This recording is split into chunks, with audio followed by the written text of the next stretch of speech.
काय नेमकं तथ्य आहे? मला वाटतं एकतर सुरुवातीपासूनच लाडकी बहीण योजना ही लाडक्या बहिणींना त्यांच्या आयुष्यामध्ये आनंदाचे काही क्षण महायुतीचं सरकार देऊ शकले म्हणून ती त्यांना रुचली आहे। पण विरोधकांना सुरुवातीपासूनच त्या ठिकाणी ही योजना ही त्यांच्या कुठेतरी नजरेमध्ये खुपत आलेली आहे। साधारणपणे या संदर्भातला आम्ही वारंवार राज्याचे मुख्यमंत्री फडणवीस साहेब असतील, उपमुख्यमंत्री शिंदे साहेब असतील, अजितदादा असतील आणि विभागाची मंत्री म्हणून मी सुद्धा असेल, आम्ही साधारणपणे माध्यमांना वेळोवेळी या संदर्भातली माहिती ही देत आलेलो आहोत।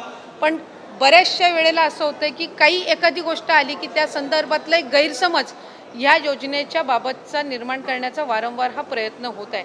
साधारणपणे ही योजना 28 जून 2024 मध्ये त्या ठिकाणी घोषित झाली। 1 जुलैपासून त्या संदर्भातले फॉर्म भरण्याची सुरुवात झाली। पहिल्या टप्प्यातले 2-3 महिन्याची लाभार्थ्यांची संख्या साधारणपणे 1,33,00,000 होती, जे 17-18 ऑगस्ट 2024 मध्ये लाभ आम्ही वितरित केला। त्याच्यानंतर 15 ऑक्टोबरपर्यंत त्याच्या रजिस्टरच्या संदर्भातली जी काही मुदत होती ही त्या ठिकाणी सरकारच्या वतीने देण्यात आलेली होती। आणि या आधी सुद्धा प्रत्येक वेळेला ज्या वेळेला आम्ही स्क्रुटिनी ही जी प्रक्रिया आहे ही साधारणपणे सातत्याने चालणारी प्रक्रिया आहे। याचं कारण असं की वेगवेगळ्या विभागाचे जे डेटा असतात याचा ॲक्सेस त्या पर्टिक्युलर डिपार्टमेंटलाच असतो, त्या विभागालाच असतो।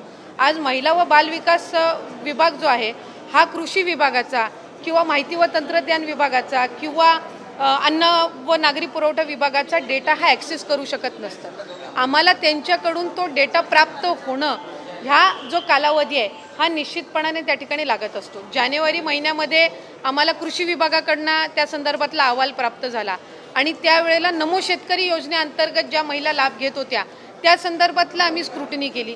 6-7 लाखाचा डेटा त्यावेळेला मिळालेला होता आणि त्या 6-7 लाखापैकी साधारणपणे 5 ते 5.5 लाख अशा महिला होत्या ज्या नमो शेतकरीचाही लाभ घेत होत्या आणि आपल्या लाडकी बहीण योजनेचाही लाभ घेत होत्या।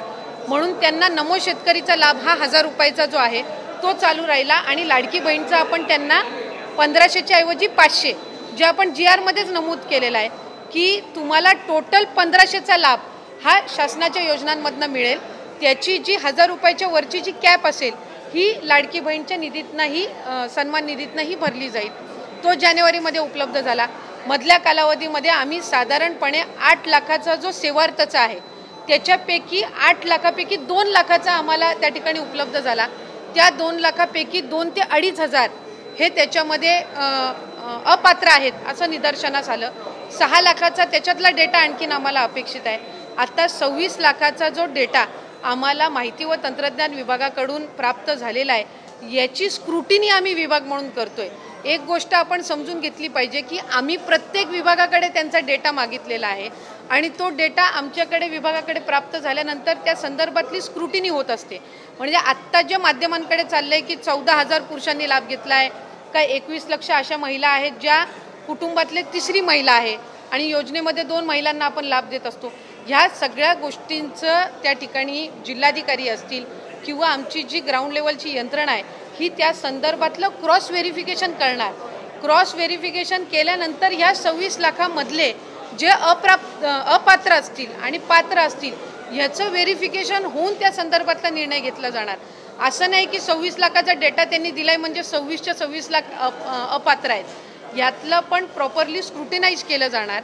आता आम्हाला इन्कम टॅक्स आहे, इन्कम टॅक्सचा आम्ही केंद्राकडनं डेटा मागितलेला आहे। तो ज्या वेळेला डेटा येईल त्यावेळेला त्याचंही आम्ही क्रॉस व्हेरिफिकेशन करणार।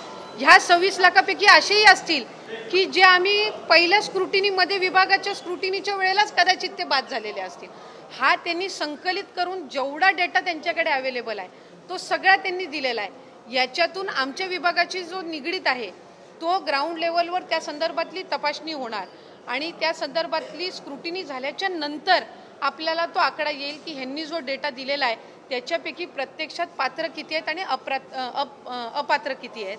आणि आत्ता जो आपल्याला साधारणपणे जो काही 14,000 पुरुषांनी लाभ घेतलेला आहे किंवा काय ह्या संदर्भातली सुद्धा जिथपर्यंत आमच्याकडे ग्राउंड रिपोर्ट येत नाही तिथपर्यंत हे आकडे जे आहेत हे IT विभागाने आम्हाला दिलेले आहेत। त्या संदर्भातली सविस्तर स्क्रुटिनी झाल्यानंतर निदर्शनास येईल की प्रत्यक्षात हे जे पुरुष आहेत यांनी त्या घरातल्या स्त्रीचं अकाउंट नव्हतं म्हणून त्यांनी त्यांच्या आधार कार्डशी लिंक कदाचित या पुरुषाचं अकाउंट असेल म्हणून त्यांनी ते अकाउंट नमूद केलेलं होतं का वेगळं काही त्याच्यामध्ये आहे, हे ज्या वेळेला स्क्रुटिनी होईल विभागाकडून त्यावेळेला लक्षात येईल. हा मोघम डेटा आहे आणि हा मोघम डेटा आम्हाला IT विभागाकडनं प्राप्त झालेला आहे, माहिती व तंत्रज्ञान विभागाकडनं.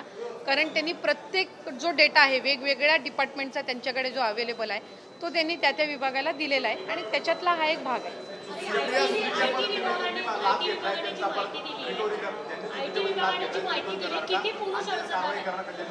मी आपल्याला मगाशी नमूद केलं की साधारणपणे त्यांनी जी काही 14,000 14,500 दिलेला आहे हा मोघम डेटा आहे.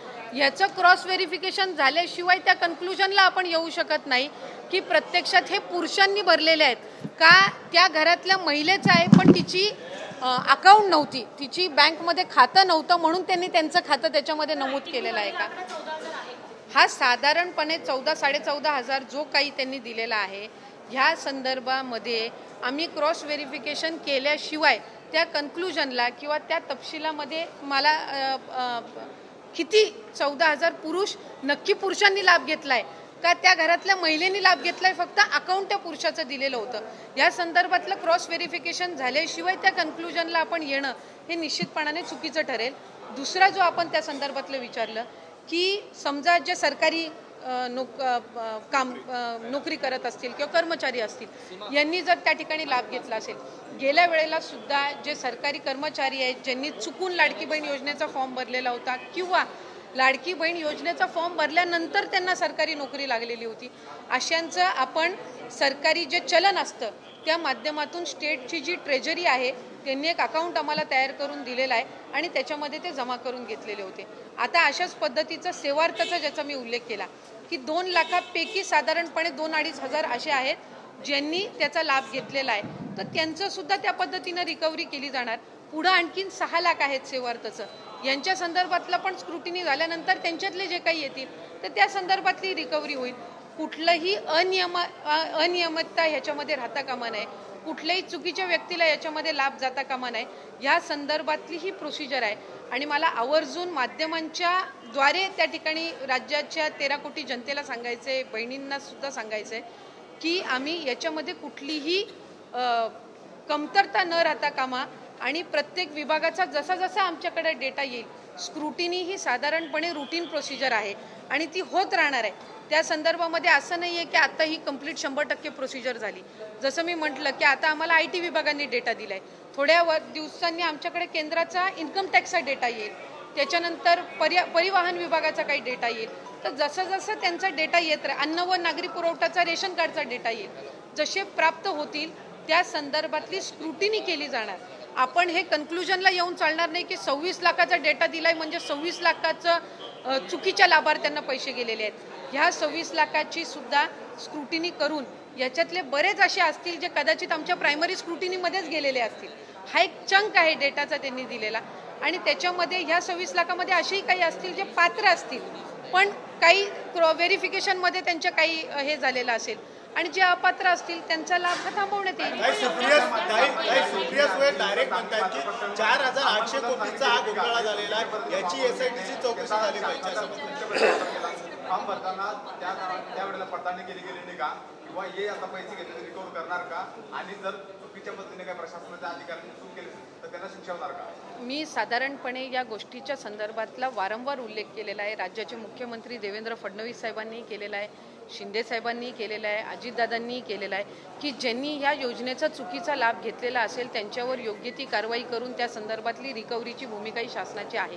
याआधी सुद्धा ज्या वेळेला एका लाभार्थ्यांनी किंवा एका व्यक्तीने 30-30, 35-35 अकाउंट्सची त्या ठिकाणी एक साताऱ्यामध्ये, एका सांगलीमध्ये, सोलापूरमध्ये अशा पद्धतीच्या घटना घडल्या, त्यावेळेला आम्ही त्या अकाउंट त्याच वेळेला सील केलेले आहेत आणि ह्या सप्टेंबर-ऑक्टोबर महिन्यामध्ये सुद्धा आम्हाला तशा पद्धतीच्या आढळलेल्या आहेत, काही त्याच्यानंतरच्या कालावधीमध्ये सुद्धा आढळलेल्या आहेत आणि त्या वेळेला आम्ही कारवाई ही केलेली आहे. आपण साधारणपणे एक गोष्ट लक्षात घेतली पाहिजे, माध्यमांनी सुद्धा कुठलाही बाबत कन्क्लुजनवर यायच्या आधी लक्षात घेतली पाहिजे की हा डेटा आहे, हा 26 लाखाचा डेटा त्यांनी आम्हाला दिलेला आहे, हा अजून विभाग म्हणून आम्हाला क्रॉस व्हेरीफाय करणं आहे.